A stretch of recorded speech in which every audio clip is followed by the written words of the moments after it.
मैं प्रोफेसर शोभना झा श्रीरावतपुरा सरकार यूनिवर्सिटी से इतिहास विषय के अंतर्गत आपको औद्योगिक क्रांति के संबंध में आज बताऊंगी। 18वीं शताब्दी में अनेक वैज्ञानिक आविष्कार कृषि, कारखाने, यातायात, सड़क इत्यादि क्षेत्र में हुए। सामाजिक व्यवस्था में भी तेजी से परिवर्तन हुआ। जनसंख्या की वृद्धि, इन सब का परिणाम यह था कि 18वीं शताब्दी में अनेक परिवर्तन हुए। उसमें सबसे बड़ा जो परिवर्तन हुआ उसे हम औद्योगिक जगत में देखते हैं और इसे ही सामान्य शब्दों में औद्योगिक क्रांति कहा जाता है। इतिहास विषय के अंतर्गत औद्योगिक क्रांति को परिभाषित करते हुए हेजन लिखते हैं, औद्योगिक क्रांति का अर्थ है घरेलू उत्पादन प्रणाली को कारखानों की उत्पादन प्रणाली में बदल देना। यह वह क्रांति है जो औद्योगिक जगत में वह परिवर्तन बताती है जिसके अंतर्गत अब उत्पादन को कल कारखानों से जोड़कर देखा जाने लगा।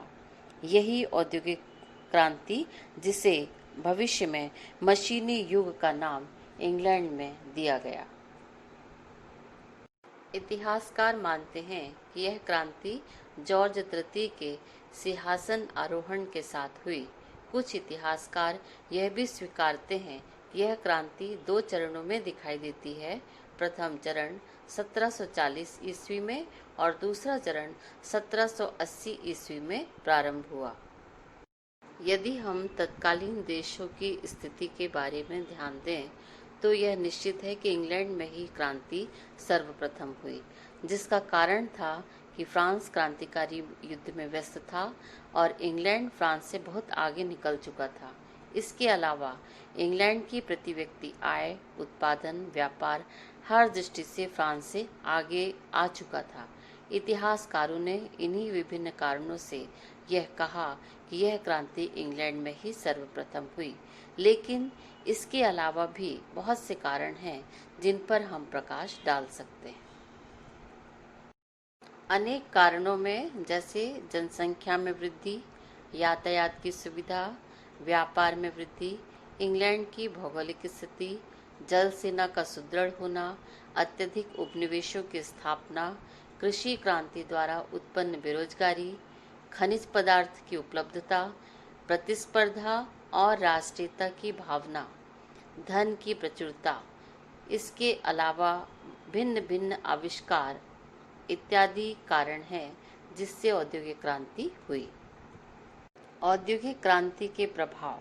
अब हम इस औद्योगिक क्रांति के प्रभावों की चर्चा करें तो सर्वप्रथम आर्थिक प्रभाव हमें दिखाई देता है, जिसके अंतर्गत इंग्लैंड अब कृषि प्रधान देश के स्थान पर औद्योगिक प्रधान देश बन गया। दूसरा आर्थिक प्रभाव दिखता है, पूंजीवाद का जन्म हो गया। अगले प्रभाव पे हम चर्चा करें तो यहाँ सामाजिक प्रभाव भी दिखाई देता है। इसके अंतर्गत समाज का वर्गीकरण हो गया, समाज 2 भागों में बट गया और अब श्रमिक और मजदूरों की स्थिति बिगड़ने लगी और इसके अलावा नगरीकरण की नई प्रवृत्ति भी हमें दिखाई देने लगी। औद्योगिक क्रांति के प्रभाव में हमें अगला जो प्रभाव दिखाई देता है वह है राजनीतिक प्रभाव। इंग्लैंड की संसद में अब पूंजीवादियों का वर्चस्व बढ़ने लगा। इसके अलावा सरकार को विवश होकर फैक्ट्री एक्ट भी बनाना पड़ा और उद्योग के विकास से बहुत सा सामान तैयार होने लगा। अब उस बने हुए सामान के लिए नए बाजार की आवश्यकता हुई। बढ़ती हुई जनसंख्या के कारण, बाजार की उपलब्धता के कारण नए नए नगर बसाए जाने लगे और इस नवीन नगरीकरण ने साम्राज्यवाद की प्रवृत्ति को इंग्लैंड में बढ़ावा दिया, जो इसके प्रभाव के परिणाम स्वरूप ही हमें दिखाई देता है। इस प्रवृत्ति को रेल तथा यातायात ने और भी ज़्यादा बढ़ावा दिया।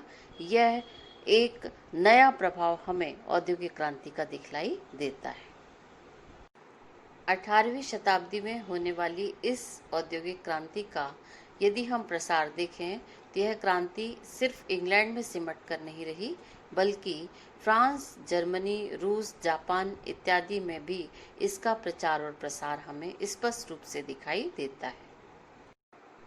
औद्योगिक क्रांति में इतनी चर्चा करने के बाद हम इसके परिणाम पर पहुंचते हैं, जिससे निष्कर्ष के रूप में यह कह सकते हैं कि यह औद्योगिक क्रांति 18वीं शताब्दी में होने वाली एक नई अर्थव्यवस्था को जन्म देने वाली क्रांति बनी, पूंजीवाद को जन्म दिया।